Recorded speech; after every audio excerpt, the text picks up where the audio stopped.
दरियाई झेलम के किनारे आबाद राय आलमगीर के गांव चक सिकंदर में दरियाई पानी के बहाव के बाइस कटाव में मुसलसल इजाफा हो रहा है, जिसके बाइस अहले इलाका की जमीनें और खड़ी फसलें दरिया बुर्द होने लग गयीं। राय आलमगीर का मौजा चक सिकंदर 15,000 की आबादी पर मुश्तमिल है और दरियाई झेलम के किनारे बंद न होने की वजह से मुसलसल कटाव की जद में है। चक सिकंदर के मुकाम पर दरियाई पानी के बहाव में इजाफे के बाइस दरियाई झेलम में कटाव की वजह से गाँव की कीमती जमीनें और खड़ी फसलें दरिया बुर्द होने लग गयीं। दरिया में कटाव के बाइस चक सिकंदर और इर्द गिर्द की कई देहात की आवाम नकल मकानी पर मजबूर है, जबकि बच जाने वाले अफराद को अपनी कीमती जमीन दरिया बुर्द होने का खदशा है। अहले इलाका ने हुकूमत पंजाब से अपील की है कि दरिया के किनारे बंद तामीर करके इनकी जमीन को दरिया बुर्द होने से बचाया जाए।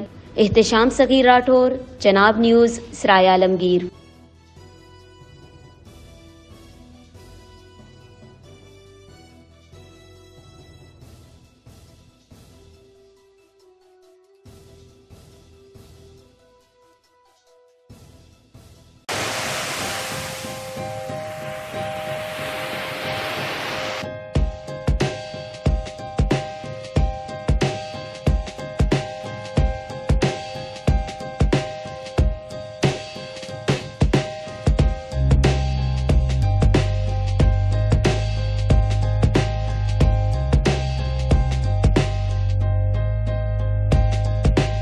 हर खबर पर पहली नजर सिर्फ चनाब न्यूज पर।